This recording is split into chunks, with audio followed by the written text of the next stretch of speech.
मुझे कबूल नहीं। चीफ जस्टिस काजी फैज ईसा के साथ सहाफियों की ऑफ द रिकॉर्ड गुफ्तगू की गलत रिपोर्टिंग पर सेक्रेटरी मुश्ताक अहमद का एलामिया जारी। कहा, चीफ जस्टिस ने तौसील से मुतल्लिक सहाफी के सवाल पर जवाब दिया कि अगर तजवीज किसी फर्द के लिए मखसूस है और अगर इसे नाफिज किया गया तो वो इसे कबूल नहीं करेंगे। जजेस की तादाद बढ़ाने से मुतल्लिक चीफ जस्टिस का जवाब था कि पहले खाली असामियां पुर की जाए। सेक्रेटरी के मुताबिक चीफ जस्टिस ने कहा कि कई माह पहले वजीर कानून चैम्बर में मुलाकात के लिए आए थे। वजीर कानून ने बताया, हुकूमत चीफ जस्टिस की मयाद 3 साल करने पर गौर कर रही है। वजीर कानून ने जजेस तकर्री में पार्लिमानी कमेटी की हैसियत का जिक्र किया।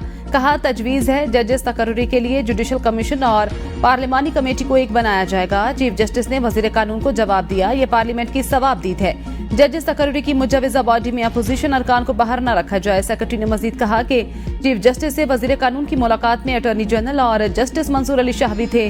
चीफ जस्टिस से वजीर कानून ने कभी निजी मुलाकात नहीं की।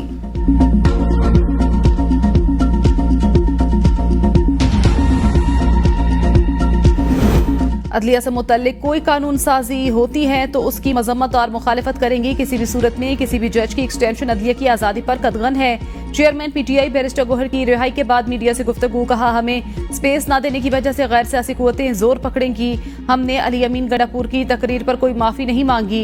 इन्होंने जो कुछ कहा सब ठीक है। किस मुल्क में जलसा 7 के बजाय 8 बजे खत्म करने पर केस बनाए जाते हैं। 21 सितंबर को लाहौर में हमारा जलसा शेड्यूल के मुताबिक होगा।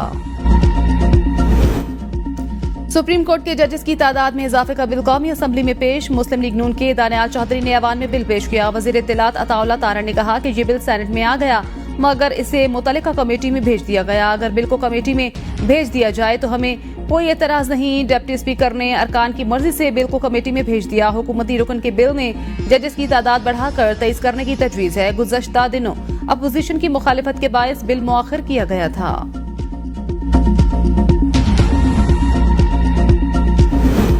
हुकूमत ने जजेस के हवाले से किसी आईनी तरमीम से मुतल्लिक अभी तक एतमाद में नहीं लिया। हमसे बात करेंगे तो कोई राय देंगे। एमक्यूएम पाकिस्तान के मरकजी रहनुमा डॉक्टर फारूक सत्तार की ABN न्यूज़ से गुफ्तगू। कहा, कौन सी तरमीम, कोई ड्राफ्ट मुसवदा सामने आएगा तो बात करूंगा। माजी में भी बहुत सारे ऐसे कवानीन और आईनी तरमीम पास हुई जिनको सियासी मुबस्सरीन ने अच्छी निगाह से नहीं देखा। अगर इस तरह की कोई आईनी तरमीम हो रही है तो उसको अच्छी निगाह से नहीं देखा जाएगा। जब एक चीज हो जाती है तो उसको रिवर्स गियर लगाना इतना आसान नहीं है।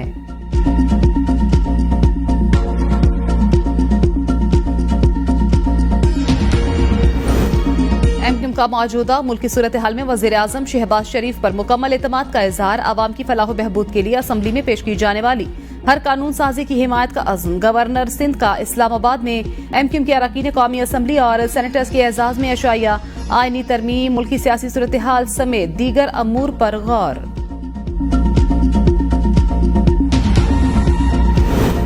जजेस से मुतल्लिक आईनी तरमीम के लिए नंबर्स पूरे करने का मिशन। वजीर आजम शहबाज शरीफ से अरकान असम्बली रशीद अकबर नवानी और सईद अकबर नवानी की मुलाकात।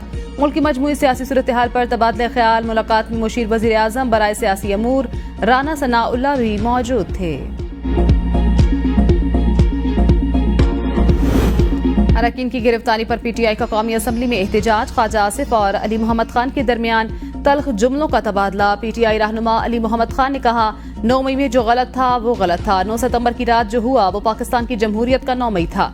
इसे सहबाब के तौर पर याद रखा जाएगा। जहां जहां से ये हुक्म आया, अगर आर्टिकल 6 लगाना है तो उन पर लगना चाहिए। कौन थे वो निकाबपोश जो इस ऐवान में आए? हमारे रहनुमाओं को पार्लियामेंट हाउस, मस्जिद और हुजरे से उठाया गया। ख्वाजा आसिफ ने अली मोहम्मद खान को रंगबाज करार दे दिया। कहा, कल का वाकया कुछ वाकयात का तसलसल है।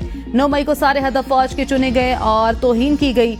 आप कर्नल शेर खान का मुजस्समा तोड़कर उसकी तौहीन करें, फिर 6 सितंबर को जाकर फातिहा खानी करें तो इससे बड़ी मुनाफकत नहीं हो सकती। ख्वाजा आसिफ ने कहा कि अली अमीन की तकरीर को आज 2 दिन हो गए, 13 दिन रह गए हैं। हम इंतजार कर रहे हैं वो लश्कर लेकर आए। ख्वाजा आसिफ की तकरीर के दौरान शांताना गुलजार और अली मोहम्मद खान का नशिस्तों पर खड़े होकर एहतजाज, शोर शराबा।